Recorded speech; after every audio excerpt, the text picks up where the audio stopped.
It is something I like to share some ideas and thoughts with you. I'm not asking that you believe anything that I say. I'm not asking that you agree with me.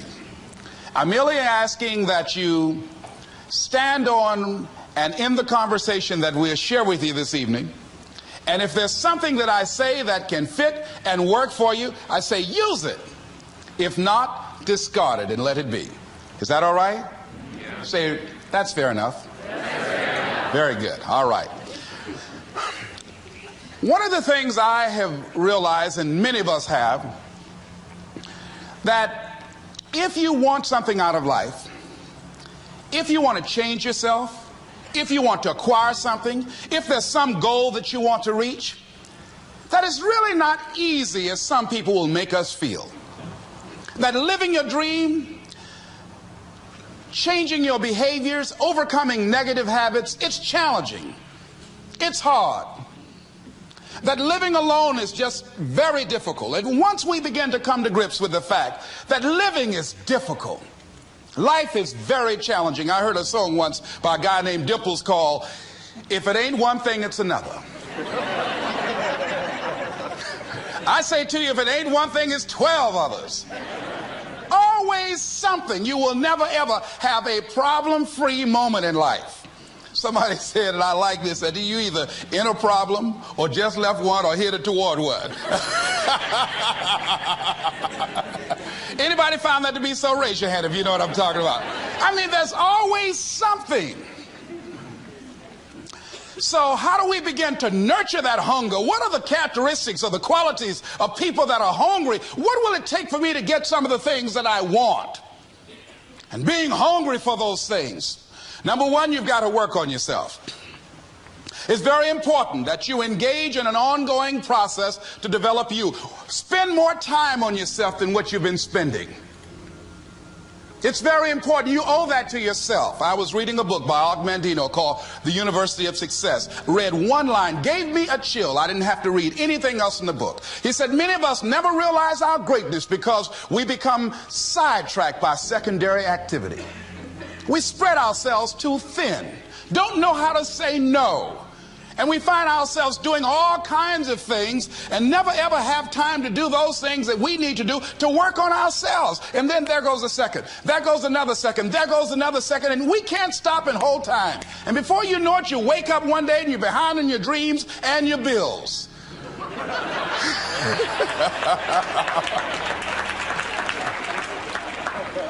So decide that you're going to take some time to work on you, that you deserve that from yourself, that your life deserves some prime time because you are creating your own production. As Michael Todd would say, you are the star of your show. You are the director. You're writing the script. And you will determine whether your life is a smash office hit or flop. You determine that. Working on yourself, talking to yourself. That's so very important. Overcoming the negative conversation, that inner dialogue that's going on all the time, even when you don't want it to be there. You can't stop yourself right now from thinking. You can't do it. It's going on. And so learning how to empower yourself, part of doing that is standing up to yourself. You've got to stand up inside yourself sometimes and say, shut up. You've got to do this. I was going to give a presentation, and this voice inside of me saying, you can't do this. You don't have everything it takes. I shut up. Yeah, I'm behind on my bills, and you're telling me what I can't do. I have got to do it. You'll get scared sometimes. Your mind will go blank on you. Some people you will allow to unnerve you, and you wonder, what's wrong with me? I'm not crazy. That's why you've got to learn to make a conscious, deliberate, determined effort to stand up inside yourself. Working on yourself, watching that inner dialogue, it will determine the quality of your life. I don't believe this. I know this. I've had a challenge of losing weight. I'm walking through the airport, this voice say, why don't you have some M&M peanuts? No!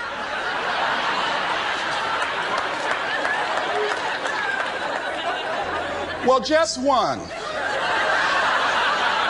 Then after you eat that, you might as well have a Snicker now, you sucker. I mean, it's challenging. My mother fixed the kind of sweet potato pie you can't eat with your shoes on. Have to take your shoes off so you can wiggle your toes. It sticks on my fingers. It says, eat it. One little bite won't hurt. That voice, constantly. Little demons from Colonel Sanders driving my car in there. I had to say, no. I'll diet tomorrow. I saw a skinny man get hit by a truck.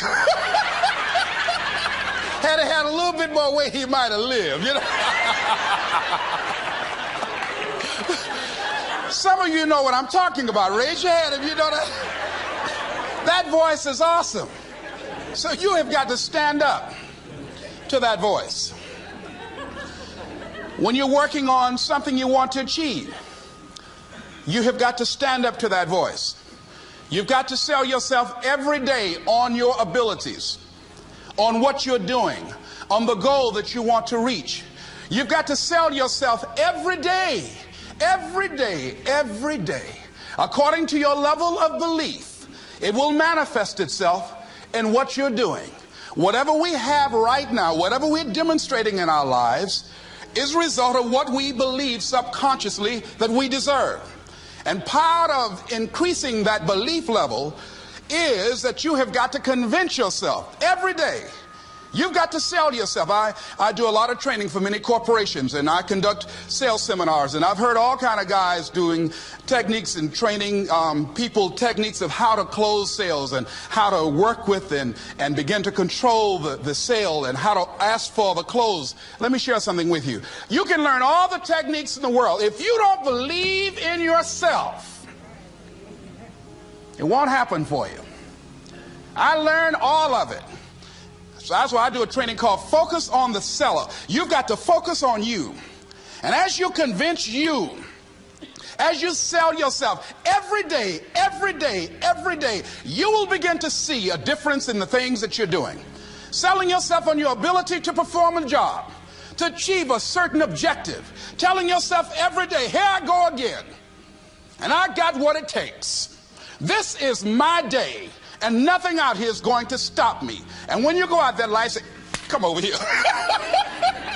Say it again. Well, I'll be back tomorrow. That brings me to the next thing. It takes courage to act. Part of being hungry when you've been defeated, it takes courage to start over again. I used to do door-to-door sales, and I was working with another friend of mine, and door-to-door sales, I mean, it's punishing. It's cruel and unusual punishment. And I was a little boy knocking on the door. Hello, would you like to buy a nice working television set? No money down? No! Bam! They slammed the door in your face. And the friend of mine that was working with me, they slammed the door in his face, and I looked back, and he was going to the car. He said, I can't do this. And he sat down in the car. And he said, you go ahead, I'll be here when you get back. Now, he had a mother and father to take care of him. My mother was ill. I am adopted. I was hungry. I had to go on. I learned something about myself. That when you step into your fears, somebody said, it was Winston Churchill, he said that courage is going from failure to failure without losing enthusiasm. When you step into your fears and continue to push yourself to go on, something happens for you. It will enable you to transcend yourself. I went to the next door. You like to buy a nice working television? No! Bam! Went to the next one. No! Bam! After a while, I no longer took it personal.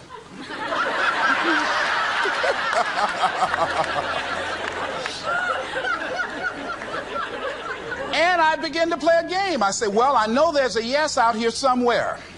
And I'm going to keep on until I find it. And I'm not going home until I do. And I continued to knock on doors. And then somebody eventually would say yes. And I said, are you sure? And I would go in there and I would get the sale. When you have something you want to do, if you don't develop the courage to do that which has been given you to do, and you spend a lot of time going around trying to convince other people or trying to get their approval, what will happen is that you will lose your nerve. And other people will convince you that what you're doing doesn't have any value, and you'll give up on your dream. It's an interesting thing about life, I've also found, that if you don't have the courage to act, sometimes, and particularly, if you have something special to do, life will move on you.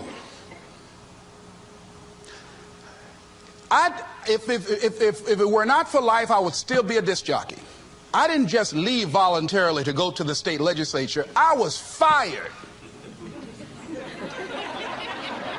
I was working on a job, and I came home one day. I was married at the time, and I told my former wife, I said, that guy Bert I work for is stupid. She said, if he's so stupid, why does he sign you a paycheck? Now, you see why I divorced her, right? I couldn't stand her. That night, I could not sleep well. Here was a guy that was controlling my life. I was going through all kinds of changes because this man controlled my paycheck. And it was Carlyle who said, truth crushed to earth shall rise again. Winston Churchill said, the truth is incontrovertible. Malice may attack it, ignorance may deride it, but at the end there it is.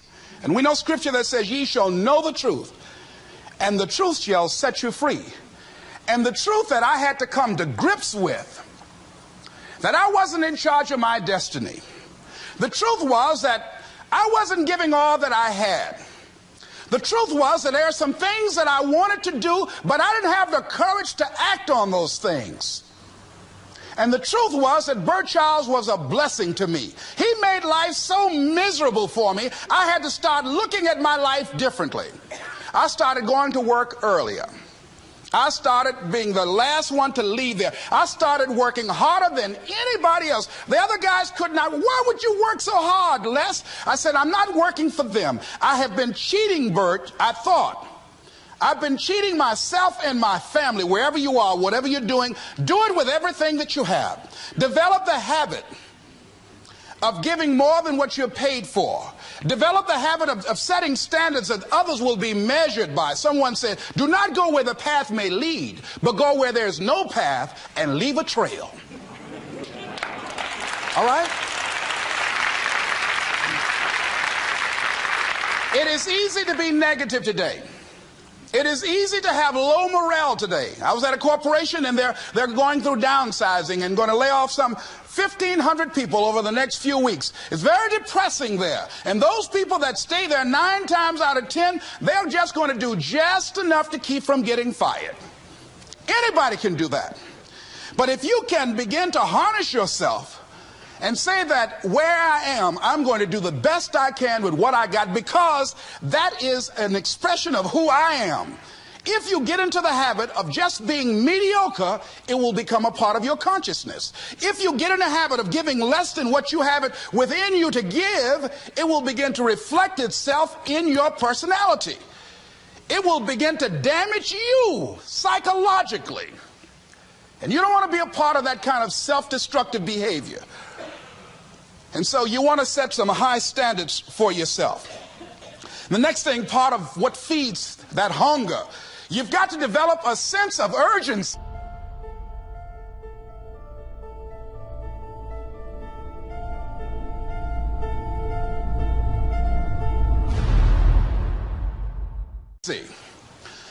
Aurelia said, stop living your life like you have 1,000 years to live. In life, you're either here today and you're gone today. If there's something that you want to do and you can't do it all at one time, do just a little bit of it. I like what Robert Schuller says. He said, by the yard it's hard, but inch by inch anything is a cinch. Do just a little bit of it. A friend of mine, Bobby Kerr, used to be a roommate. Bobby wanted to go into the area of public relations. He loved working with the public. Young lady he wanted to marry named Clarice. Bobby was a great procrastinator. Pretty soon the job where Bobby worked, they transferred him to another location. He went out to celebrate with the people on that new job site. And Bobby suffered a massive heart attack and died. Bobby didn't drink and didn't smoke, was under 40, and he died. Ask you a question. How much time do you have left? How much time do you have left? When you start thinking about that, we don't know. We don't know. Bobby took all the greatness and all of the talent and all of his abilities to his grave with him. One of the things he could have put in parenthesis under his name, he didn't use all his stuff. And most of us do that. Most of us don't use the stuff that we have brought into the universe. And we want to make a conscious, deliberate, determined effort to start living life with a sense of urgency and using what we've got. Using ourselves up. Sharing what we brought into the universe to share. Because if we don't, nobody else will. Stop wasting valuable time. Knowing that if we begin to live our lives as if each day were our last, our lives will take on a whole new meaning. They take on a whole new expression. Valuing each moment that we are blessed with. The next thing that begins to nurture that hunger, honor yourself as your word. Don't give your word out lightly. When you throw your word out there and you don't honor it, it makes a statement about you. If you decide to maintain a sense of integrity with yourself, that if I speak it, I'm going to live it. It's who I am. And I'm going to be very cautious in how I give my word to others, and most of all with the commitments that I make to myself. Because I want my life to reflect my words and honoring who I am and what I express. Another challenging area in terms of nurturing and developing that hunger in yourself is learning the art of becoming single-minded. Learning how to concentrate. Learning how to focus in. And you'll be surprised at the things that you're able to do. When you learn how to block things out, when you learn how to keep thine eyes single, you'll be surprised at the ideas that will come to you, of the people that you'll be able to attract, of the opportunities that you'll be able to see. You'll begin to see things that have been standing there looking you in the face, say, I can't believe this has been here all this time. Here's a habit that I do. Maybe it might be of some value to you. I get up in the morning and I start writing what great ideas that I can think of today that can improve me and that will enable me to reach my goal. And I just let my mind flow. Sometimes I write 15, 20 ideas. Some days it's more difficult than others. One idea can change your life. One idea can turn your life around. Deciding that you're going to focus to develop your skills. A guy was the new owner of a baseball team that was in the basement of the league when he took it over. He went to the pitcher and he said, what is your best throw? And he said, well, I got a good curveball and I've got a good fastball. And he went on talking about his different throws. He said, but tell me this, what is your best throw? He thought for a moment. He said, I've got a good fastball. He said, that's all I want you to work on. Nothing else. Just develop your fastball. The next year, they went to the World Series. Most people don't know where their fastball is. Most people go through life never discovering what their talents are. Most people never develop their talents. They have skills and abilities, but if you don't nurture them, if you don't develop them, they will never serve you. Your gifts can take you many places if you develop your gifts. Most of us don't like to do those things that come easy to us. I've always loved to talk to people. I decided, taking this advice, to develop my skills as a speaker. And my gift has developed and it's taken me many places. You have something that you brought to the universe, and that if you decide that my life deserves my developing this, what I do well, and becoming the best at it, and mastering myself, and seeing what I have within me, if you decide to drop your buckets where you are and develop your gifts, I grant you, you'll never ever be without. I grant you that your gifts will take you places that will literally amaze you. I grant you that if you begin to work to develop your gifts, you'll develop a strong sense of happiness. You'll get a larger vision of yourself, because part of beginning to get a larger vision of yourself, all of us need some area of our lives where we can have a feeling of competence. That people know when they think about this area, that's something you do. That you eat and sleep that. And that you do that. You do that. And people know it. And you know it. And you know that you know this. If you don't know anything else, you know this. Can you tell I know what I'm doing? Oh, hello. You know this. So you've got to work on it. When other folk are having a good time, you've got to have the strength of character to concentrate, to read, to digest information. If you decide in any particular area that you're concerned about, to make a conscious, deliberate, determined effort to read one book a month in that area, in 5 years, you'll be among the top 5% experts in the world. I read a minimum of 2 books a week. The average American reads only 1 book a year. If you decide that area that you love, that you are going to master that particular area, in this era of accelerated change, overwhelming complexity, and tremendous competition, as you begin to develop and expand your skills and your talents and your vision of yourself, you will always be in control of your destiny.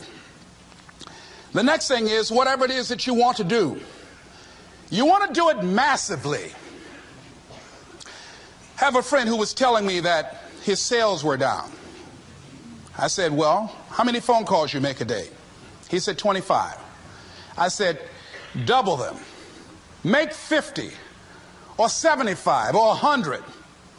He said, oh man, that's just too much. I said, what do you mean too much? You behind on your bills? You're talking about too much? You know one way to get back on your feet real quick is to miss 2 car payments? You talking about you're tired? There's no competition out here. Decide that you're going to push yourself. Most people won't do that. Most people give up on themselves easily. You know the human spirit is powerful. There's nothing as powerful. It's hard to kill the human spirit. They asked Benjamin Disraeli, a man who became the head of a country at a time when Jews were not allowed out after 10 o'clock. They said, how did you do it? How did you achieve it against such great odds? He said, nothing can resist the will of a people that will stake even their existence on the extent of their purpose for good. That when you have a made-up mind, when you decide that you want to do something, I was reading something the other day, he said, the power to hold on in spite of everything, the power to endure, this is the winner's quality. The hunger, the ability to face defeat again and again without giving up. This is a winner's quality. You have that quality within you. When you're hungry, you don't care about the facts. You don't care about the odds. Doug Williams played for the Washington Redskins, quarterback. John Elway of the Denver Broncos in the Super Bowl. Everybody was talking about Elway. After the Super Bowl, when Doug Williams made a historic passing game, they asked him, said, how were you able, in spite of all of the negative publicity saying that you couldn't win, how did you do it? He said, I ignored my critics. I just didn't pay any attention to them. I ignored myself because they kept on saying it so much. There were times I doubted whether or not I can do what I needed to do. There's a Doug Williams in everybody here. There's greatness in you. And you've got to learn how to tune out the critics outside and the critic inside. And says, I'm going to do this. I'm going to harness my will. And I'm not going to let anything stop me.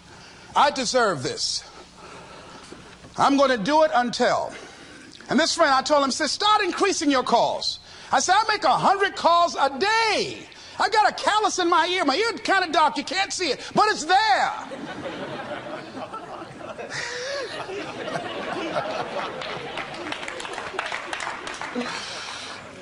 His sales have increased. He's working harder now. The other thing is that if you want something, you have got to be relentless. You've got to learn how to become resourceful. You've got to learn how to become creative. When crises strike in your life, and in the Chinese language, crises mean danger, but it also means opportunity. And this is an opportunity for you to grow. And you've got to be so relentless, regardless of what comes down the pike, that you're always looking for a way to get over, always looking for a way that you can break through, always looking for a way that you can win.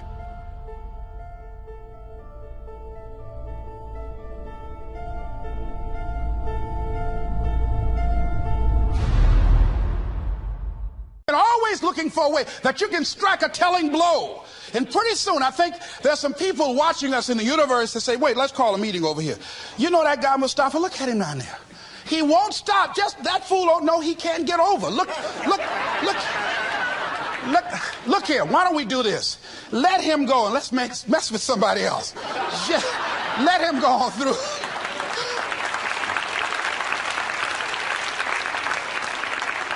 Life will just get tired of whipping you sometimes.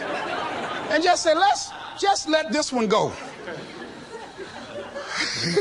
I believe this. Now, no one has told me this, but I just kept on kicking. I didn't have sense enough to stop. I was intelligently ignorant. I didn't know what I couldn't do. So I just tried anything. And the fascinating thing about life, because you can't get out of it alive, you might as well have a good time, you know? You might as well have a good time. Live your life with passion, with some drive. I was giving a seminar the other day, and I mentioned that I was going to do some training in August with some young teenagers and take about 100 away to a 2 or 3 day camp and wipe them out. Been working on this. So after the speech, one of the parents walked up to me and said, Mr. Brown, I'd like for you to do something for my son. He's not motivated.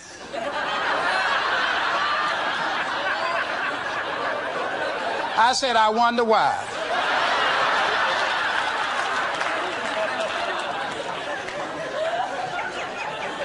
I wonder what's wrong with him.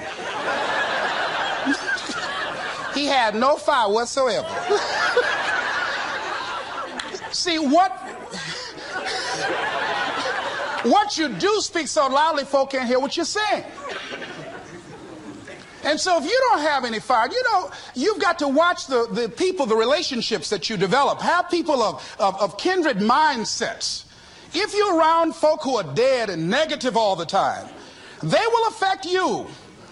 You want people that are around you that have smiles on their faces, looking good.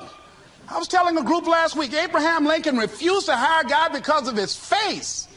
They said, but the guy can't help it. He said, anybody over 30 is responsible for their face.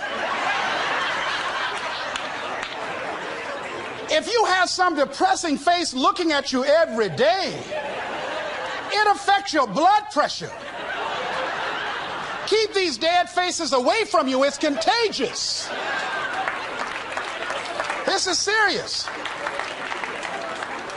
So you've got to watch your countenance, watch your face, have an uplifted expression, watch your body posture. All of these things affect you psychically. You've got to be the kind of person that you are fearless. Fearless. Folk leave fearless people alone.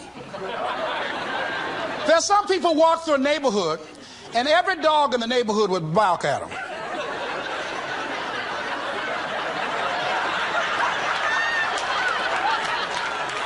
But there's some people come through and ain't nobody gonna mess with this.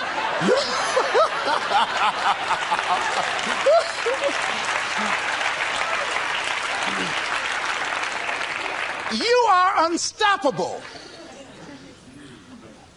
And because you are unstoppable, because you've got power that you haven't even begun to use yet, You owe it to yourself to release your brakes. How many of you have the experience of pulling out of your driveway and you mashed on the accelerator and the car was just going, it couldn't move. And you mashed harder and it couldn't move. And then you discovered you had your emergency brakes on. And then you release those emergency brakes and it goes, choo. Have you ever had that experience before? Most of us go through life with our brakes on, holding back. Not giving all that we have, not sharing all of ourselves. Most of us go to our graves still holding on rather than releasing it. What are some of those things that keep us from releasing it? Because of past experiences, past defeats, past pain. We look back, well, it didn't work out then. It probably won't work out now.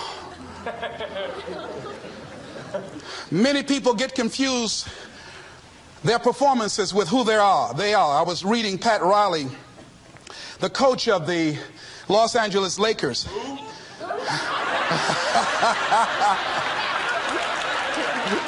But you're going to like this quote here. After the Trailblazers had blown them out of the water, and I'm sure he said this last night, they asked him, how do you feel? He said, tonight we were exposed for what we are right now. You see? That if my speech tonight doesn't work, it doesn't mean that I'm a bad speaker. It means that what I did didn't work tonight. And I've got to separate what I do from who I am. And I've got another shot. See, the last chapter to your life has not been written yet, and it doesn't matter about what happened yesterday. It doesn't matter about the things that you've done that you feel guilty about. If you wouldn't do it today, you're convicting an innocent person. You've been reborn to a new state of consciousness. And as they say, if we knew better, we would do better. And so you begin to decide, I'm not going to be denied. I remember, and I was telling someone, and they asked me, would you repeat that again? I was interested in going into broadcasting. I'm adopted. And that was my key out. I wanted to make my mama proud of me. I was very much appreciative of what she's done for my brother and sister and I. And that was my way out. And I went over to a radio station, asked a guy and told him that I was interested in broadcasting. He looked at me in my straw hat and my overalls. He said, you have any broadcasting background? I said, no, sir, I don't. What do you do? I cut grass. Young ladies asked me what kind of work I do, and I was working on a garbage truck. I say, well, I'm a sanitary technician. He said, we don't have any job for you. I decided that was something I was going to do. I decided I'm unstoppable. I'm going to go up in here and I'm going to do this. I started going to the radio station every day, developing a relationship with the people that were doing what I wanted to do. And that's what I encourage you to do. Whatever area you want to go in, find people that are doing it the way you want to do it and develop a relationship with them. When I decided to go in this area, I wrote letters to Dr. Norman Vincent Peale, to Zig Ziglar, to Dennis Waitley, all of the giants in this area. And I said, this is something I want to do. I've been following your career. Would you help me? Dr. Norman Vincent Peale answered my letter, did an article on me, wrote about me in the most recent book that he issued, and done many broadcasts about me. I'd wanted to develop a relationship and rapport with those people that were achieving those things that I wanted to achieve. By the same token, I would go to the radio station, and I developed a relationship with the guys. And they used me as an errand boy when they needed some food or someone to go pick up entertainers that came into town. Temptation singing My Girl, Jerry Butler singing For Your Precious Love, Sam Cooke singing Darling You Send Me. I would pick up the entertainers at the airport and driving around in the disc jockeys, big Cadillacs. They didn't have any driver's license, but I was acting like I had some.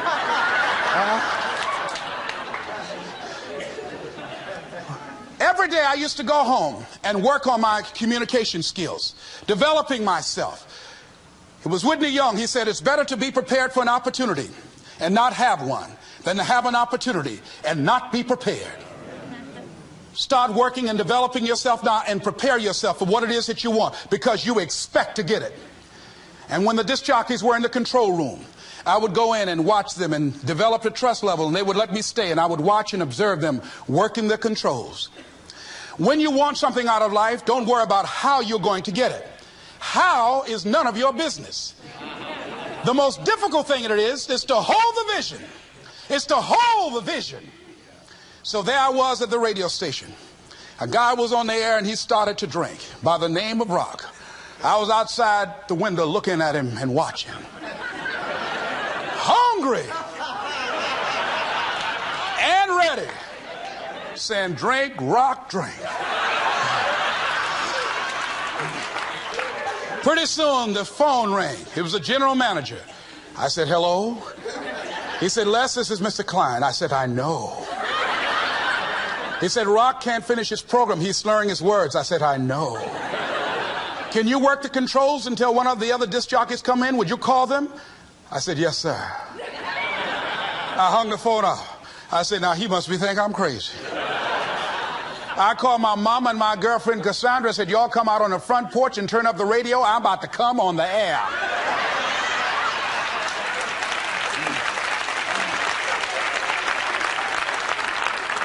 I waited about 15 minutes. I called him back. I said, Mr. Klein, I can't find nobody. He said, well, why don't you go in there and work the controls until they get there? And don't say nothing here. I said, yes, sir. I couldn't wait to sit down at that turntable, Mustafa. I said, look out, this is me, LB, Triple P, Les Brown, your platter playing Papa. There were none before me, and there will be none after me. Therefore, that makes me the one and only. Young and single and love to mingle, certified, bona fide, indubitably qualified to bring you satisfaction and a whole lot of action. Look out, baby, I'm your love man. I was hungry.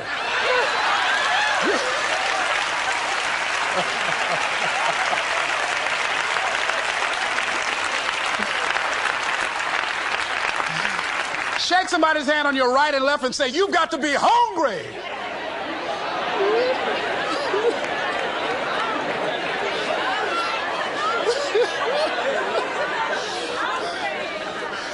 Well, y'all something else. You hear me? You want to be persistent about what it is that you want to achieve. Alexander Graham Bell said, what this power is, I cannot say. All I know is that it exists, and it becomes available only when a man or a woman is in that state of mind in which he or she knows exactly what he or she wants and is fully determined not to quit until they find it. When our children are learning how to walk, how many times will your baby attempt to walk and fall and you just say, just sit down, don't try anymore, you've fallen 20 times. Just sit down somewhere, busting your lip and everything, getting in folks' way. When will a baby walk? It will walk when it walks. That's when it will walk. Les, when will you be known nationally as the motivator? I will be known when I'm known. That's when I'll be known. Don't get caught up in, well, I've tried it 4 or 5 times and things didn't work out. If there's something that you want and you're hungry for it, you've got to do whatever is necessary until. And when you give the best you can and that's not enough, you must do what is required. And don't give up on yourself. Don't throw the towel in so quickly. Many people give up on the 1-yard line, where if they have the determination just to keep on knocking. It's a funny thing about life. If you're home one day and someone is knocking on the door and you say, I don't want to be bothered today, and if that person just keep on knocking, say, can you believe that fool's still knocking? Pretty soon you say, what is it? What do you want? And that's how you've got to be about your dream. Some people, well, I guess ain't nobody home. I knocked on the door, but nobody came. I heard the television on and people were moving around, but I guess opportunity probably went out the back door. Oh, no. See, life is not just that simple. It's not that cut and dry. And that's why most people never realize their personal greatness, because they're casual about life. And when you're casual about life, you will end up a casualty. Life is serious business. So I encourage you to be persistent, to not decide that, well, I've done the best I can. I guess I just can't have it. Don't make that decision. Many of us make premature decisions about ourselves. Calvin Coolidge said something, a man who was a president that was not known for his eloquence or making any historical decisions. but something he wrote about persistence. And he says, press on. Nothing can take the place of persistence. Talent will not. The world is full of unsuccessful people with talent. Genius will not. Unrewarded genius is almost a proverb. Education alone will not. The world is full of educated derelicts. Persistence and determination alone are omnipotent. There's a person that is the embodiment of persistence and determination. A person who decided that some time ago that I'm not going to take anything to my grave with me. I'm going to use myself up, and I'm going to give and give and give until my last breath. This summer, I'm going to be working for her and with her, doing training, teaching young people techniques and strategies on how to manifest their personal greatness, teaching them techniques and strategies that will change them at the subconscious level, changing their value systems, and let them see the major role they can play in society. Let's give Mrs. Rosa Parks a round of applause, if you please.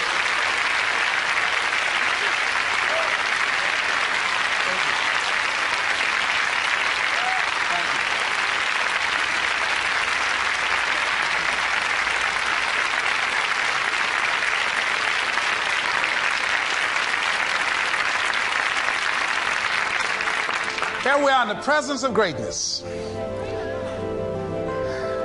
Mrs. Parks, people over here couldn't see you. Would you come up? Could you? She's such a beautiful person.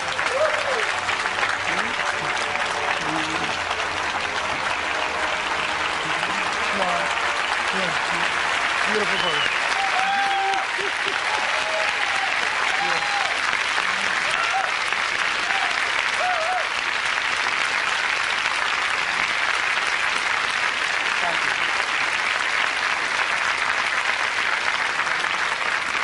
I encourage you to see Mrs. Parks and Mrs. Elaine Steele about the Rosa and Raymond Parks Institute for Self-Development. If you're interested in your children participating in that, they have some information over here to share with you. It is just fascinating and just a blessing to have this woman when a lot of folk who are giving up. And here this year she celebrated her 75th birthday and still has a dream of being an instrument of change.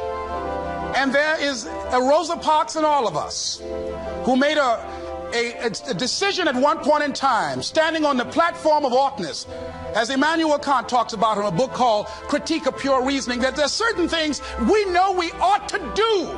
We just know it. We owe it to ourselves and those around us. I don't know what your dreams are. I don't know what your goals are. But let me leave this with you.